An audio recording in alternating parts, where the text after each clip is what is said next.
Vamos começar o episódio de hoje fazendo uma pergunta. Qual é a pior forma de um mundo acabar? Bom, você pode responder, tipo, invasão alienígena, guerra nuclear ou o que quiser. Mas a resposta, na verdade, é só uma. Enfrentar o apocalipse sozinho. Muito bem-vindos ao Especialistas em Apocalipse, seu guia para o fim do mundo. Meu nome é Michel Arouca e eu estou aqui com meu parceiro de slasher, Arthur Eloy. E aí, Michel, olá pessoas, finalmente chegou esse momento maravilhoso onde a gente vai falar de um dos gêneros, assim, que eu acho que não é só querido pra mim, mas também querido pra todo mundo, pra todos os fãs de terror. Mas antes, falando em parceria, como aí você bem me introduziu, né, é bom lembrar que o Especialistas em Apocalipse é uma parceria entre AMC e Sky, porque com a Sky você e a sua família tem o melhor da programação. Sky, a gente se diverte junto. Olha, e se você não está assistindo no YouTube esse episódio, eu recomendo porque vocês precisam ver o sorrisinho de orelha a orelha do Arthur ao saber que hoje nós vamos falar sobre slasher. Então esse é um assunto que tá no seu coração. Está no meu coração, assim, é um gênero que foi crescendo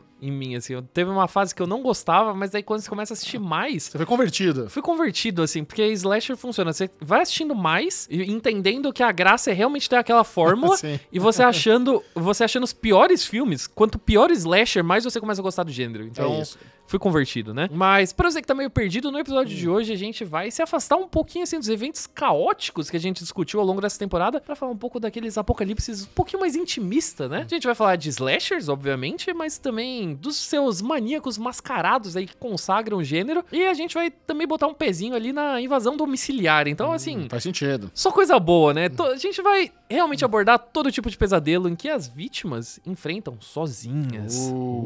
Bom, e estamos na reta final dessa temporada do Especialistas em Apocalipse. E a essa altura, vocês aí, os nossos ouvintes, já estão quase que especialistas no gênero. A gente vai tocar em alguns pontos que já falamos em episódios anteriores, como a paranoia e o medo da violência urbana, por exemplo, né? Exatamente. A gente foi contextualizando ao longo de toda essa temporada, a gente fez, sim, uma verdadeira história do gênero de horror e dá pra você ver, assim, que eles sempre surgem sentimentos muito particulares ali do público da época, né? Lembrando um pouquinho do nosso episódio sobre paranoia, a gente falou sobre esse sentimento em larga escala, né? Que dá pra gente diferenciar um pouquinho, né? Pra gente não ficar tão repetitivo. Paranoia em larga escala a gente pode chamar de, sei lá, histeria coletiva. Por mais que tenha esses períodos, assim, que a sociedade sentia isso coletivamente, as pessoas...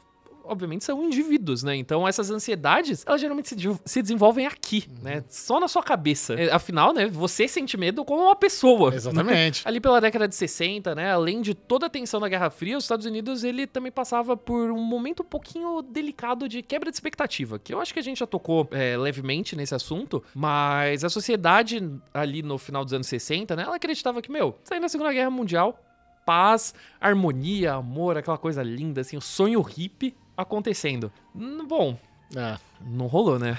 Não foi bem isso que aconteceu. Não foi bem isso que aconteceu, né? O que aconteceu de verdade, né, foi o oposto. Bem o oposto disso. Nos Estados Unidos, principalmente, né, a gente fez um episódio sobre caos urbano, né, e ali no finalzinho dos anos 60, cara, a violência urbana começou a crescer desenfreadamente nos Estados Unidos. Nada representa melhor isso do que o true crime, né? Os maníacos da vida real, né? Eu acho que hoje em dia é tendência, né? A galera gosta muito... Nossa, faz muito sucesso. Faz muito sucesso. Vê série, ouve podcast, assim, você tá lá lavando sua louça de boa, ouvindo sobre o cara que fez 40 vítimas, assim, na década de 70. Só coisa leve, né? Então, hoje em dia, o pessoal tá numa fase de true crime. Se você for ver os grandes assassinos, né? Os grandes maníacos, eles tinham uma época ali específica que eles surgiram, né? Porque ali no finalzinho dos anos 60, principalmente em 1969, a gente acabou descobrindo os maiores psicopatas que existiu quando os seguidores do Charles Manson assassinaram brutalmente a Sharon Tate, né, a atriz, na sua residência em Los Angeles. Se você assistiu Era Uma Vez em Hollywood e não entendeu nada do que aconteceu, né, foi Tarantino brincando. Ele deu uma reinventada, né? Ele deu uma reinventada nisso, né, ele salvou, né, acabou salvando a Sharon Tate. Aqui no Brasil, que a gente tá um pouquinho distante, né, disso, talvez a gente nem entenda, né, o quão importante isso realmente foi, o ponto de virada gigante, porque ele foi amplamente contado na mídia. Foi um momento ali onde as pessoas perceberam,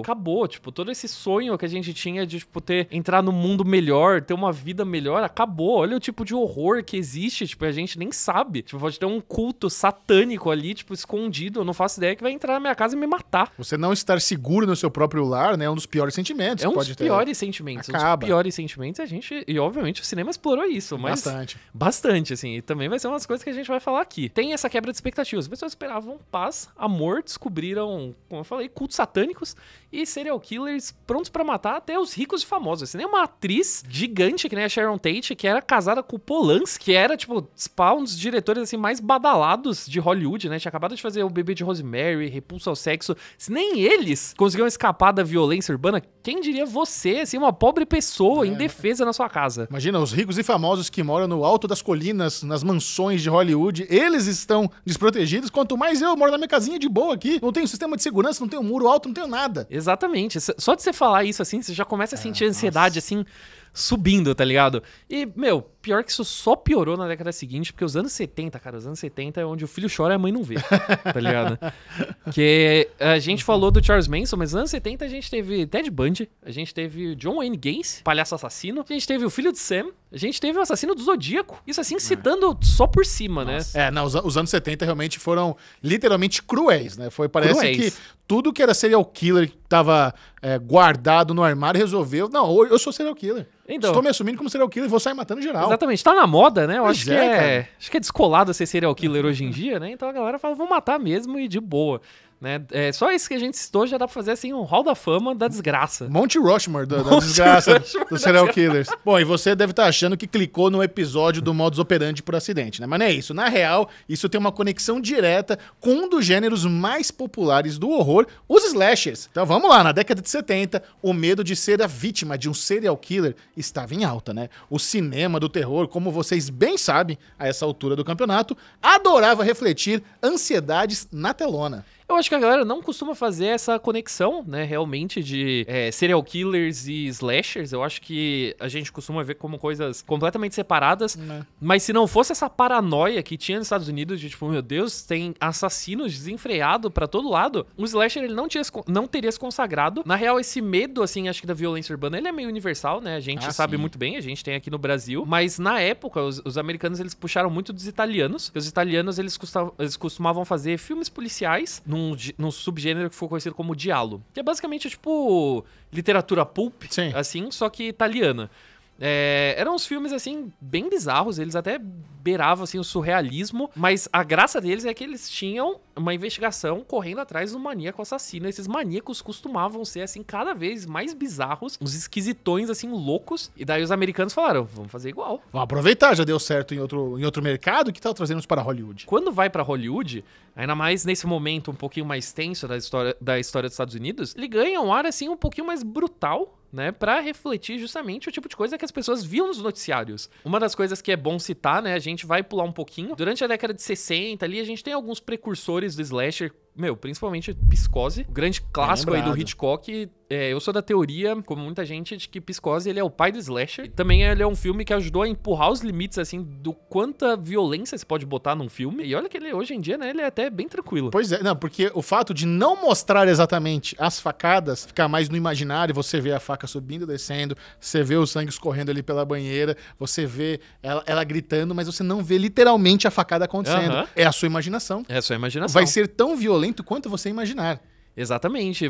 Então, o Psicose, ele começou, assim, a falar, olha, dá pra gente fazer, assim, uns filmes de terror um pouquinho mais pesados, né? Só que só foi virar um movimento mesmo 14 anos depois de Psicose. Psicose saiu em 1960. 1974, a gente define, assim, como o ano que começou o slasher. Tinha coisa antes, óbvio, mas 1974 a gente teve, assim, 2 filmes que chegaram com o pé na porta. Foram Massacre à Serra Elétrica, Noite do Terror, que eu acho que mais gente conhece pelo título original, que é Black Christmas. Sim. Que Noite do Terror, convenhamos, não é um bom título. Não.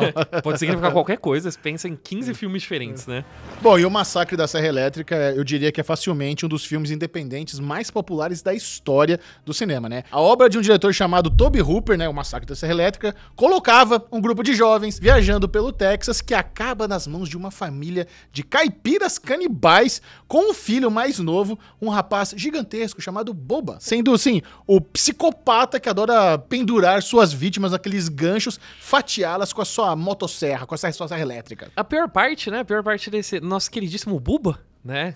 Que as pessoas devem estar associando, que o Bubba não só ele gosta de pendurar as pessoas em gancho, gosta de fatiar elas, ele também veste simplesmente uma máscara feita de pele humana. Por causa disso, ele ganha aí popularmente o apelido de Leatherface. Então, cara, Massacre da Serra Elétrica, ele é um dos filmes, assim, que eu acho que envelhece que nem vinho, sabe? Tipo, quanto mais tempo passa, esse filme continua, assim, mais macabro. Mais saboroso. Mais saboroso, porque foi uma produção ferrada, assim, fizeram sem grana, levaram a galera mesmo pro Texas, assim, calor de 40 graus, ator do Leatherface fritando debaixo da roupa, sabe? E ele é um filme que você assiste, ele transmite, assim, toda essa sujeira, sabe? Transmite aquele calor, aquela sensação, assim, de desconforto. E pior ainda, que ele, de fato, é inspirado num caso real, né? Num serial killer real, que foi o Ed Gein, que nos anos 50 fez aí um monte de vítimas, e daí quando descobriram ele, na casa dele, ele tinha simplesmente, assim, vários adornos feitos de pele humana, tipo máscara, abajur, aquela coisa assim, grotesca, nojenta, né? E você sabe que eu não odeio o remake? Não, o remake é ótimo. É ótimo, pode ser considerado ótimo? É ótimo, sim. Porque normalmente a gente tem um preconceito com o remake, é sempre o original, o clássico, que a gente gosta mais, mas nesse caso, não odeio o remake. Filmes de terror geralmente costumam ter remakes bons. É, né? Assim, tem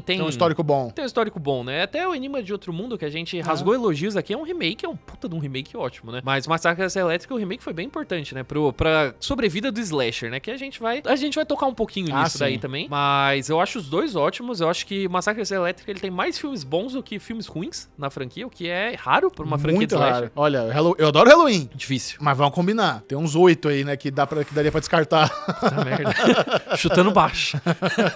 Pânico, adoro Pânico. Pânico todos perfeitos. Você acha... eu acho todos perfeitos. Já encontramos uma discórdia aqui. Todos perfeitos? Todos perfeitos. Eu gosto do 1 e do mais recente. Eu gosto de todos. Eu gosto de todos. O que eu menos gosto é o 2. Assim. Não, o 2 é complicado. Mas ainda assim, acho um filme bom. O 3, que ninguém gosta, eu amo de paixão, assim. De paixão. O 3 é bem puxado, viu, Arthurzinho? Sincero com você, o 3 é puxado. Excelente, excelente. Esse filme é um surto. Assim.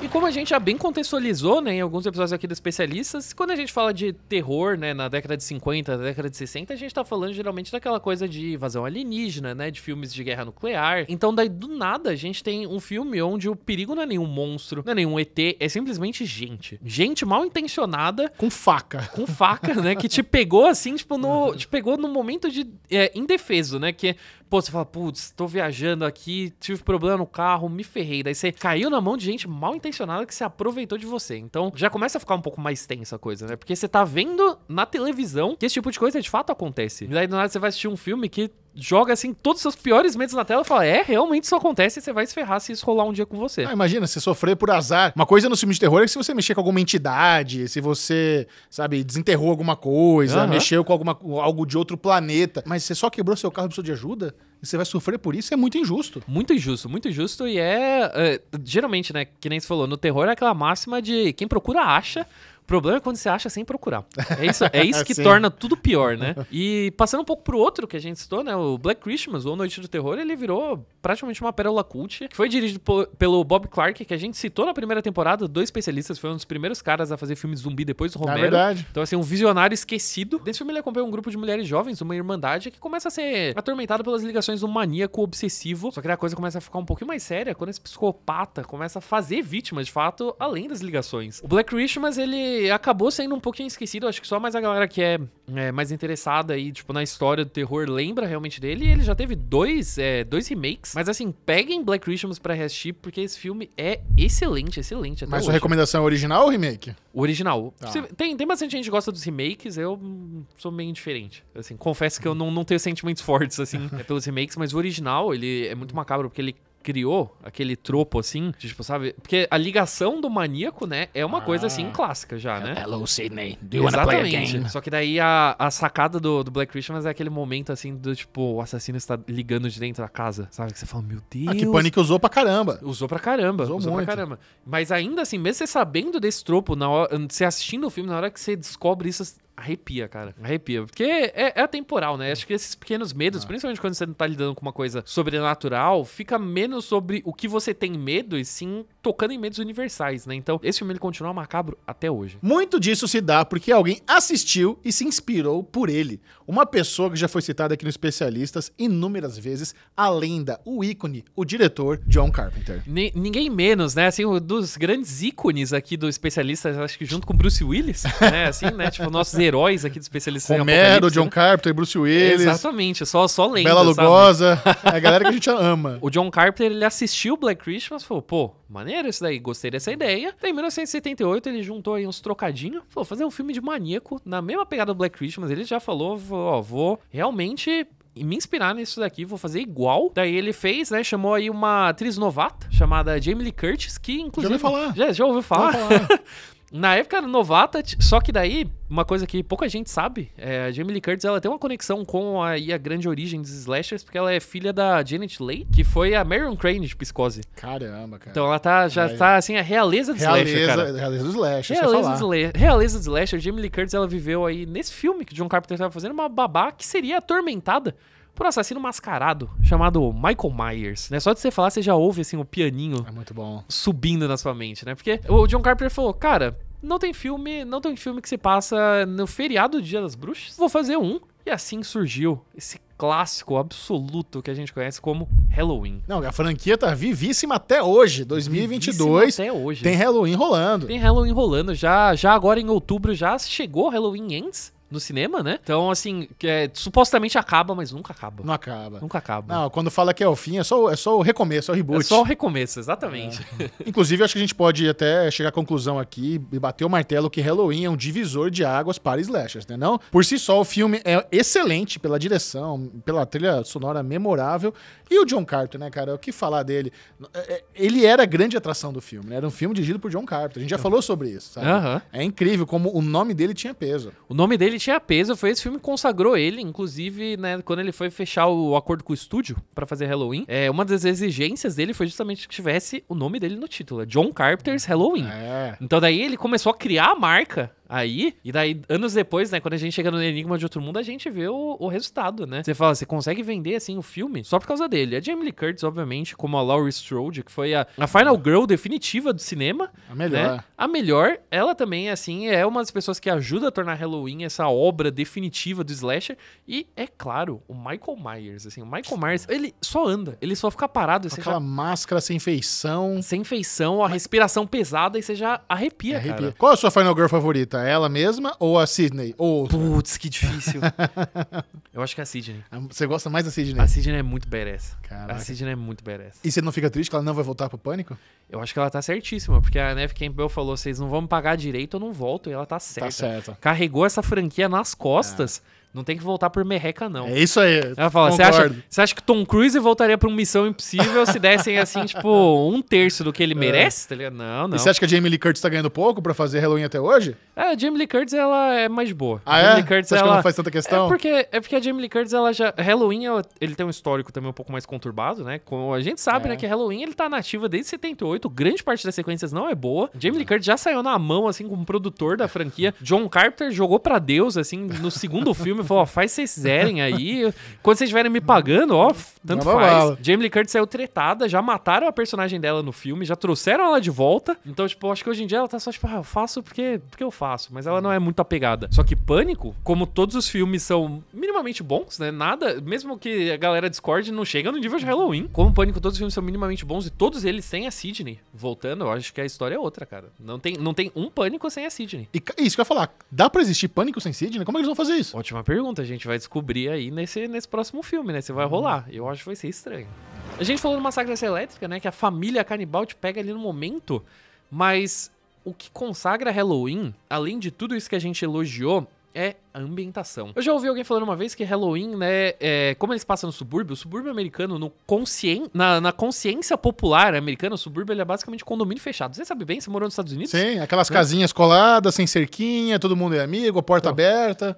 Aquela visão assim, tipo, você imagina, você pensa em tranquilidade, né? Total. Cara, Massacre da Serra Elétrica, eles passam no interior do Texas. É um filme assim que você sai do cinema e você fala, mas nunca que eu vou pra lá. Drácula, assim, eles passam, assim, nos confins do leste europeu, você fala, nunca que eu vou pra lá. Halloween, cara, ele acontece no seu bairro, sabe? O Michael Myers, ele está andando na sua rua, Ele está matando os seus vizinhos e você não sabe. Enquanto suas crianças estão pedindo bala na rua. Estão pedindo bala na Todo rua. mundo vulnerável, achando Meu, que tá divertido.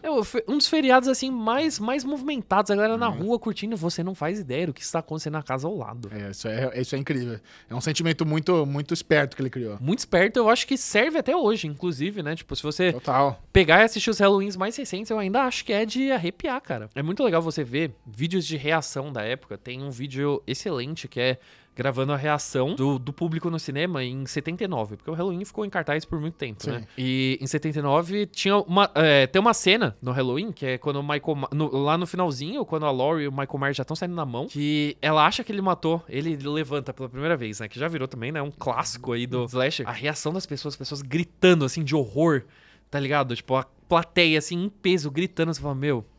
isso atormentou, pegou assim no emocional. John Carter teria ter ficado muito orgulhoso. Ficou muito orgulhoso, né? Mas é porque bateu assim no medo da sociedade no momento, né? Isso é que nem, eu gosto, né? Que nem o Dr. Loomis, que é um dos meus favoritos, um dos meus personagens favoritos de Halloween, fala, o que as pessoas perceberam foi que a morte chegou à sua pequena cidade. Exatamente. Você Exatamente, achava né? que tava seguro ali no interiorzinho, na pequena cidade? E daí, desse jeito, o Halloween se tornou um fenômeno de crítica, de bilheteria, ficou em cartaz por alguns anos, como a gente falou. Diferente de Noite do Terror e do Massacre da Serra Elétrica, foram sucessos ali, acho que apenas entre cinéfilos, né? Demoraram um pouco pra construir uma reputação cult, mas o Halloween, ele desenfreou toda essa tendência de slasher no cinema, cara. Parece que Hollywood entendeu, né, que o público tinha sede de sangue, que só um slasher, né, um filminho de assassino, poderia saciar, atender essa sede da galera. Exatamente, né? E alguns anos depois, ali na década de 80, ela é, assim, a década onde os maníacos, eles dominaram as telas, porque o Michael Myers, ele voltou em diversas continuações de Halloween, nem todas boas, né? Ok. Ele disputou bastante espaço com o Jason Voorhees, Sexta-feira 13, que eu acho que talvez seja um dos mais lembrados. E também tem o Fred Krueger, de A Hora do Pesadelo. Então, assim, a gente teve, assim, uma rinha de maníaco, rinha de psicopata, muito legal rolando nas telas dos anos 80. E é muito louco como eles influenciam até hoje. Se você pegar a temporada mais recente de Stranger Things, cara, é A Hora do Pesadelo pra caramba. Total, tem até o Robert Englund. Exatamente, né? Não apenas o Fred Krueger em pessoa está lá, mas tudo que envolve ali o Vec no sonho e tudo mais é muito inspiração em A Hora do Pesadelo. Exatamente, mas é porque a gente pensa em terror dos anos 80 e a gente lembra de slasher, cara. Mas uma pergunta, Michel. Manda. Entre Michael Myers, Fred Krueger e Jason, qual o seu favorito? Cara, porque assim, o fato de o Michael Myers não ser exatamente esse ser sobrenatural, porque assim, o Fred Krueger, beleza, ele tem poderes, entre aspas, ele aterroriza o sonho, então me dá uma vantagem. O fato de o Mike Myers ser só um cara com uma faquinha perambulando, alto, ele sempre é alto e forte, né, assusta, eu gosto, e aquela máscara, cara, nossa, é icônica. Então acho que eu fico com o Mike Myers. E você? Putz, que difícil, cara. Eu acho que eu gosto do Fred Krueger. Mais, né? Mas o Fred Krueger é difícil, porque o Halloween dessas franquias é de longe a minha favorita. É. Mas o Fred Krueger, ele é aterrorizante, ele tem carisma ao mesmo tempo, sabe? É verdade, ele tem um lado meio debochado dele, né? Ele tem no Rick and Morty, né, que eles fazem depois uma paródia, eu esqueci qual é o nome do... Slash alguma coisa, né, que é o cara, tipo, também com umas mãos de faca, né, que ele fica falando bitch o tempo todo. Sim, eu lembro. E daí, se você nunca assistiu Hora do Pesadelo, você fala, o Fred Krueger é exagerado. Daí você volta pra Hora do Pesadelo, o Fred Krueger é assim também. Ele é exatamente desse jeito, eu acho ótimo. Mas, ó, pensando aqui, Michel, você deu uma esquivada na resposta. Você deu uma esquivada. Não, eu falei qual que eu gosto mais. Falou, mas é o que você gosta mais ou o que você tem mais medo? Não, aí muda. Aí muda. Eu tenho mais medo do Fred Krueger. Ok. Com certeza eu tenho mais medo. Porque é isso. É aquele momento vulnerável, você tá dormindo, sonhando, o brother vai lá e te ataca. Aí ele raspa a unha na lousa, arrepia todo, não quero. Aí já é demais. Isso que a gente focou nos principais, né, nas franquias que ficaram mais conhecidas, mas, cara, nos anos 80 a gente teve, assim, uma infinidade de filmes desse subgênero, uma infinidade de maníacos de todo tipo, praticamente todo feriado ganhou um maníaco, né, todo feriado foi atormentado, todo tipo de maníaco surgiu. A gente tem no My Bloody Valentine, a gente tem, assim, um cara com a máscara de gás.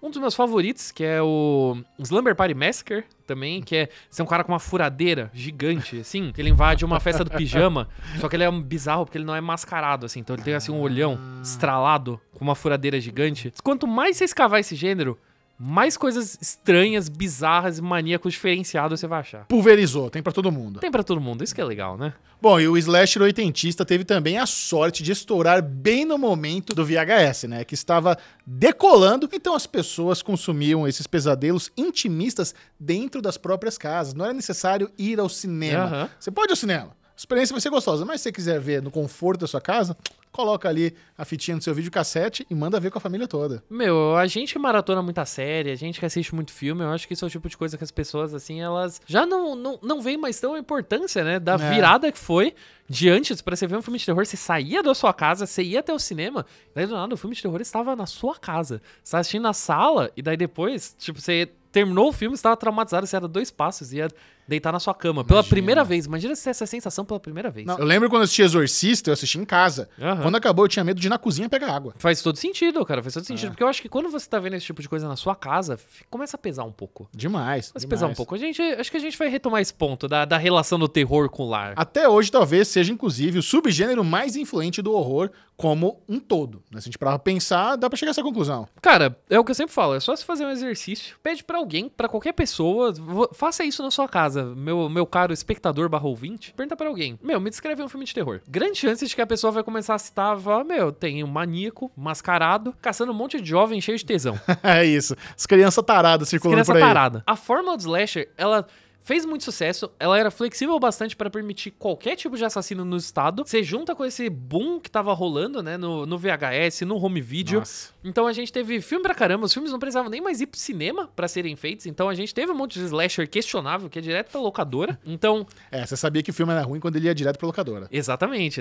Era um bom sinal. É um bom sinal. No terror, isso significa que você vai ter uma noite divertida. Assim, assistindo uma porcaria de alto nível. Durante toda a década de 80, você tinha uma verdadeira avalanche de slashers acontecendo, e ao ponto de que as pessoas cresceram só assistindo slasher, então virou uma associação direta. Você pensa, filme de terror, você pensa em slasher. Você não vê nem a diferenciação. Aliás, não é à toa, né, que o slash perdurou do final dos anos 70 até os dias de hoje, tendo se tornado até mais cômico às vezes, violento, realista ou metafórico. Tudo de acordo com o momento em que era produzido. Eu acho que é um dos gêneros que melhor representa, assim, o terror, né? Porque, como a gente falou, né? Ele surgiu ali no finalzinho da década de 70, ele continua vivo até hoje, porque ele sabe se adaptar muito bem ao que causa medo, né? De momento em momento, a gente teve, que nem se falou, do remake do Massacre da Serra Elétrica.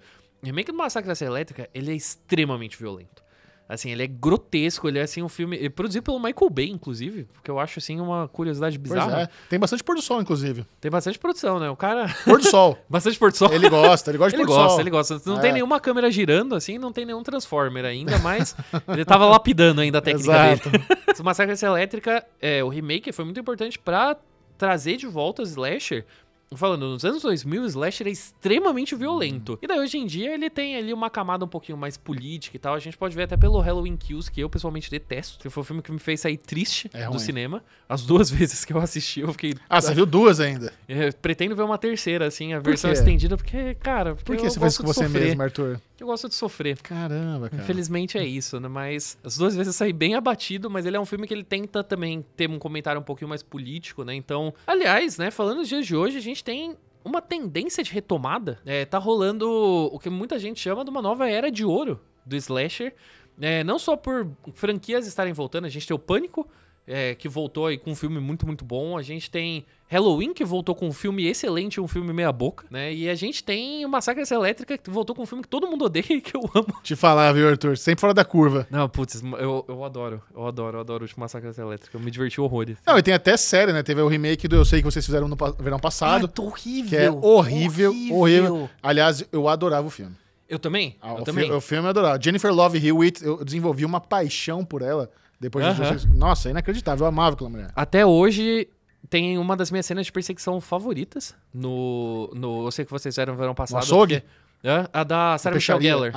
Não no começo, Ela atravessa, ela vai de carro, ela atravessa a casa e tal. Tipo, uma cena assim que dura tipo uns 15 minutos. Nossa, no final, assim. Animal. Esse filme é ótimo. A série, pelo amor de Deus, passa em longe. Já foi cancelada, desencana. Graças a Deus.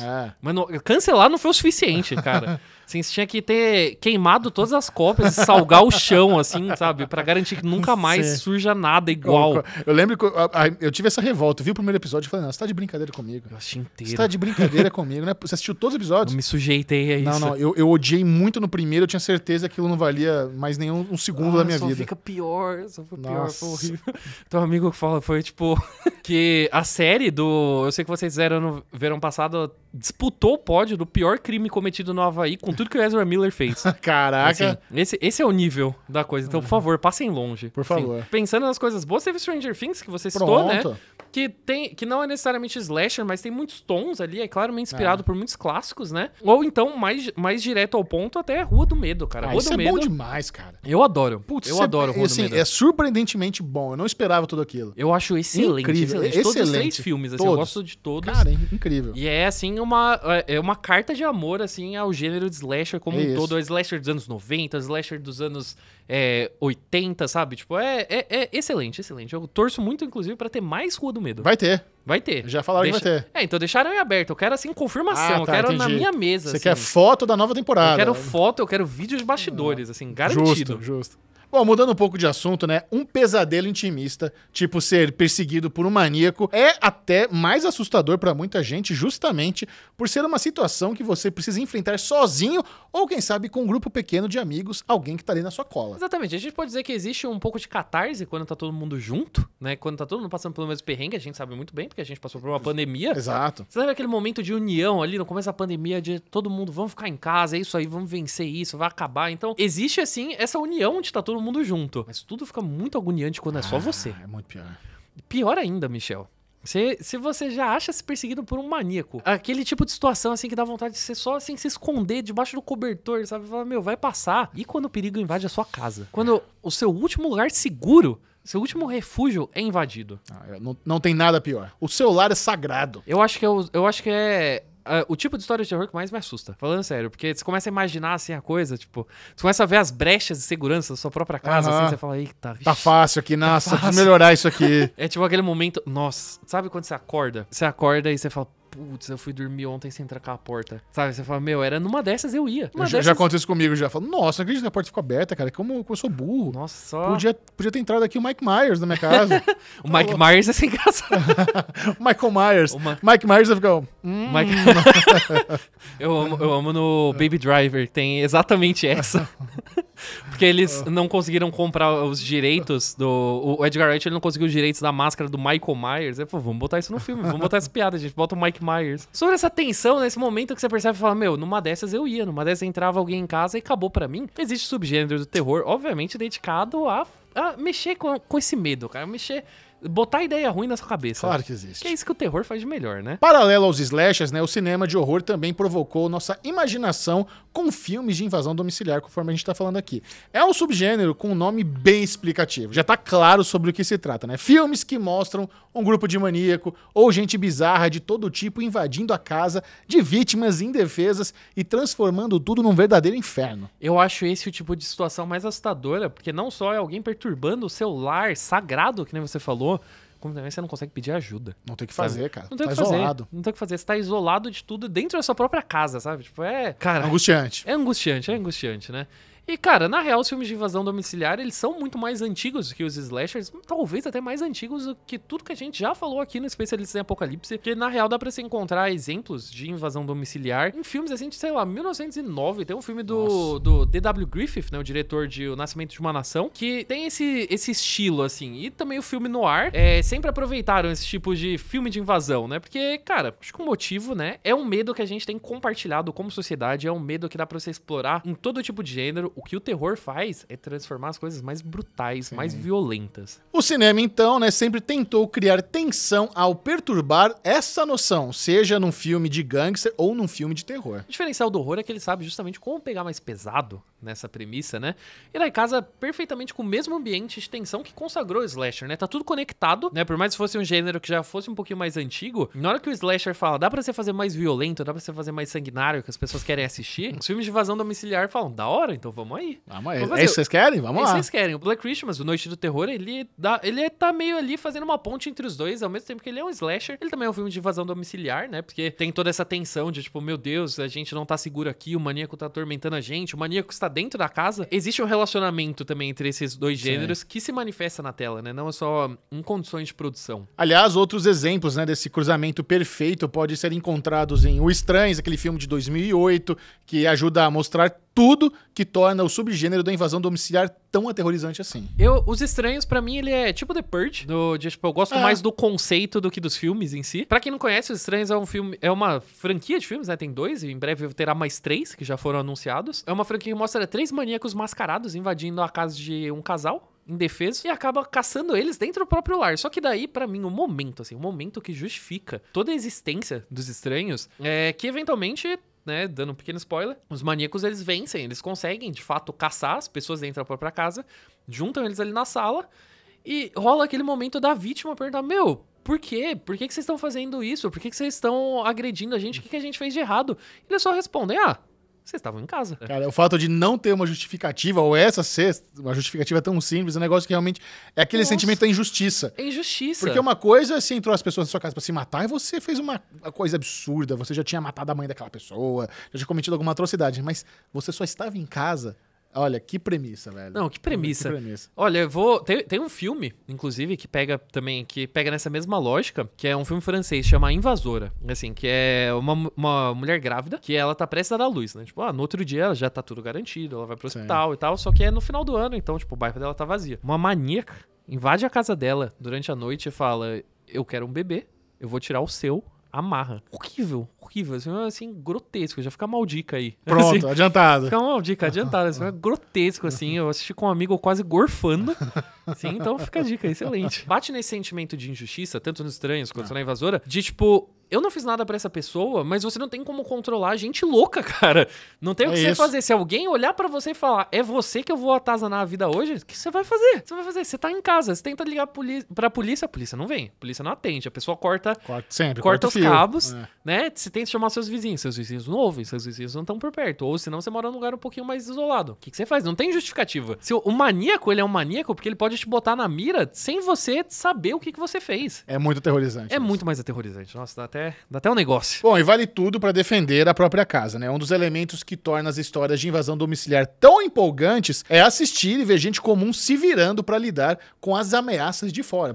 A pessoa precisa virar o Kevin McAllister e fazer as armadilhas em casa, tem que se virar. Exatamente. Meu, é tipo, você vai caçando, assim, o que você tem ali pelo lado à e sua você faz disposição. funcionar. E tem, eu acho até bonito isso nesses filmes, né? Porque você vê, assim, como que é forjando um sobrevivente, né? É verdade. Assim, forjando um sobrevivente na própria casa. E a gente vê isso em filmes como Você é o Próximo, que é um filme que eu gosto bastante. E também O Homem nas Trevas, que, curiosamente, é uma invasão domiciliar reverso. Que a gente acompanha os assaltantes invadindo uma casa e daí descobrem, né, que a pessoa que mora lá, né, que é um senhor cego, né, um idoso cego, na verdade ele não é nada indefeso. Vira também essa luta pra sobrevivência. E você citou um nome aí muito interessante, né? Porque acho que a gente tá falando de filmes muito violentos. A gente tá falando, assim, só de desgraça, banho de sangue, assim, matança, mas a pessoa pode estar assistindo falando, meu, nunca assisti um filme de invasão domiciliar. Eu acho que, assim, todo mundo assistiu um filme de invasão domiciliar que as pessoas não associam, que é Esqueceram de Mim. Cara, Esqueceram de Mim é um filme de invasão domiciliar. É verdade. Com certeza. Tem toda a forma. Tem o que você falou. Tem a ameaça de fora. Tem uma pessoa que não consegue pedir ajuda. Tá numa situação ali indefesa e que precisa se virar com o tempo pra sobreviver. Só que a gente dá risada disso. Mas... Exato. Não tem a parte violenta, né, do subgênero de terror de invasão domiciliar. Tem violência, tem bastante violência. Tá bom, então tá certo. Eu lembro, acho que é no 2, que ele joga tijolo na cabeça dos caras lá de cima. E o cara fica sem ar pedindo ajuda. Então, Harry! Os anos 90 era outra época, né? Isso daí dava pra você fazer isso de boa e não tinha problema. Assim. Aliás, meu filme natalino favorito. O 2. Concordo. Esqueceram de Mim 2. Pra mim só não é o meu filme natalino favorito, que tem Duro de Matar. Você achou que eu não ia citar o Bruce Willis nesse episódio? Sim, esse sim, Duro de Matar é o melhor filme de Natal já feito. Concordo com você, mudei de ideia. Duro de Matar é o melhor filme natalino. Assim como o slasher, os filmes de invasão domiciliar também passaram por uma espécie de retomada nos últimos anos, né? A gente tá vendo várias coisas familiares aí surgindo. Não é exatamente uma era de ouro, que nem é o caso dos slasher, né? Mas a gente viu um monte de coisa legal. A gente viu, que nem eu falei, O Homem nas Trevas, a gente viu Os Estranhos, o The Purge, que a gente falou, o primeiro filme do The Purge é um filme de home invasion. Tem um ótimo do Mike Flanagan, né, o diretor de Maldição da Residência Hill, blá blá, né, Missa da Meia-Noite, que é o Rush. Também é um filme de invasão domiciliar. E também o Nós, do Jordan Peele, que eu acho um puta filme. Acho um puta filme que merecia mais carinho, né? Mas a gente focou aqui em 2 subgêneros que levam essas ideias, assim, do pesadelo intimista ao extremo. Mas a real, né, grande parte do horror realmente acontece quando a gente tá sozinho e indefeso. Bom, e a gente pode falar de filmes que você se vê nas mãos de gente louca e mal intencionada, que vão desde A Viagem Maldita até Louca Obsessão do King. Excelente, né? Louca obsessão, assim, também outra situação, né? De gente louca te pegar no momento que você tá indefeso. Cara, é o tipo de coisa, assim, que só de você pensar, você fala, meu, rezando, assim, pra nunca acontecer, né? E também, né, uma das vertentes aí que dá pra gente falar, o momento que você não sabe o que tá dentro da sua casa, né? Você não sabe a pessoa com quem você tá convivendo, que também é um tipo de invasão domiciliar. Verdade. Um pouquinho mais assim, por debaixo Camuflado, dos panos. Camuflado. Tipo a Orphan, né? Que teve aí continuação que você não gostou, mas eu particularmente amo. Não, aqui você gostou até demais, eu acho. Gostei até demais, assim. Eu acho tranquilamente um dos melhores filmes do ano, não vou mentir. Uau. Que ousado. Ousado. Um dos filmes já feitos, cara. E também Boa Noite, Mamãe, que, curiosamente, ganhou outro filme esse ano. Esse daí eu confesso que eu ainda não assisti, porque eu não gosto do original. Mas são 2 filmes que exploram esse medo de você estar convivendo com uma coisa que é desconhecida, que você não sabe realmente o que é. Total. Essa pessoa estranha no seu lar, né? Bom, seja como for, o Especialistas em Apocalipse dedicou essa temporada para explorar todas as formas que o mundo acaba dos jeitos mais bombásticos e inimagináveis. E no final das contas, né, as histórias que costumam nos arrepiar de medo são aquelas que nos fazem pensar em enfrentar tudo isso sem contar com a ajuda de outras pessoas. E a nossa discussão chegou ao fim e esse foi mais um daqueles temas que dava pra gente explorar uma temporada inteira, né? Se Arthurzinho se deixar, ele faz roteiro aí de 30 episódios de slasher, de invasão domiciliar, o que tiver de desgraceira, eles adoram. AMC, se vocês quiserem, tamo aí. Uma temporada dedicada a Uma slasher? temporada só de slasher, vamos, dá pra fazer tranquilamente. Dá pra gente falar dos bons, dá pra gente falar dos ruins e dá pra gente falar dos péssimos. Ó, muito assim. bom. Mas, ó, pra gente não ficar passando vontade aqui com esses subgêneros, assim, que tem tanta coisa boa pra recomendar, a gente tem que deixar aqui as nossas maldicas. Pra quem não sabe, toda semana eu e o Michel a gente recomenda aqui alguma obra relacionada ao tema da vez. E dessa vez as nossas indicações como são? Ó, a minha maldica de hoje não é assim ultra criativa, mas é que marcou muito a minha infância. Eu me lembro nos anos 90, eu entrando na casa de uma amiga minha chamada Suzy, e ela reuniu todos os amiguinhos na sala dela pra assistir um filme chamado Pânico. Yes. E aquilo, assim, foi muito marcante, sabe? Eu não tava acreditando que no meio da tarde, que eu achava que ia ser um rolezinho dos amigos pra assistir uma coisa leve, a gente tava assistindo aquilo. Eu fiquei muito impressionado, fiquei muito marcado, eu amei. E se eu não me engano, olha essa história, eu fui assistir o Pânico 2 ou 3 no cinema, em Campinas, morava no interior de São Paulo, e antes de entrar na sala de cinema, acho que era ali, tava rolando Halloween, eu comprei a máscara, o Ghostface. E a minha ideia era colocar no cinema e assustar as pessoas, mas eu fiquei com vergonha, sabe? Eu achei que ia ter cara de pau pra fazer isso, não fiz.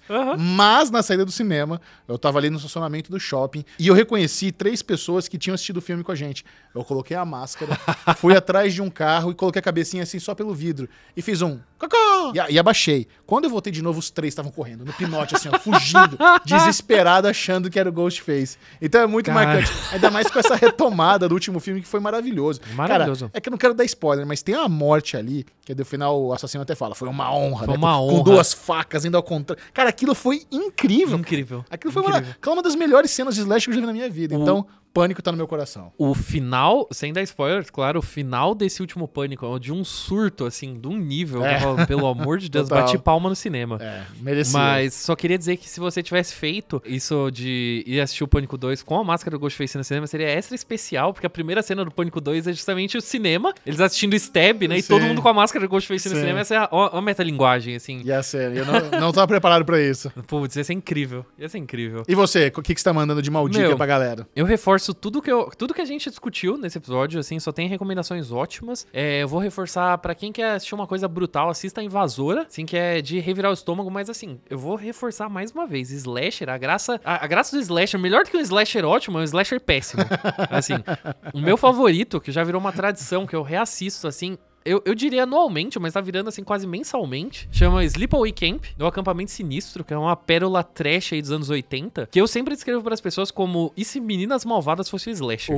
Isso é uma boa descrição. Esse filme, assim, dá pra você decorar todas as falas. Todas as falas, eles são bizarros. Ele parece, assim, sei lá, assim, o David Lynch fez um slasher. Nossa. Só que tudo nele é acidental. Ele é zero pretensioso. Ele só é um filme muito ruim que dá tão a volta que eu falei, esse é o melhor filme que eu já vi na minha vida. Gostei, fiquei interessado nesse. Assistam, é um lixo. Eu amo. É um tema muito amado. É do coração, não só pela gente, eu sei que por vocês também, nossos caros ouvintes / espectadores. Então, a gente quer saber qual que é a obra de slasher, qual que é a obra de invasão domiciliar favorita ali do seu coração. Manda pra gente lá nas redes sociais usando a tag Especialistas AMC. Bom, essa temporada dos Especialistas em Apocalipse, infelizmente, chega ao fim na próxima semana. Foi uma jornada maravilhosa por todo esse universo da desgraça. Então, no próximo episódio, vamos voltar ao início para encerrar com chave de ouro. Vamos fazer aquele full circle. Full circle, né? Porque a gente começou essa temporada falando de vampiros, só que daí a gente falou, quer saber? A gente vai deixar a Anne Rice de fora desse episódio.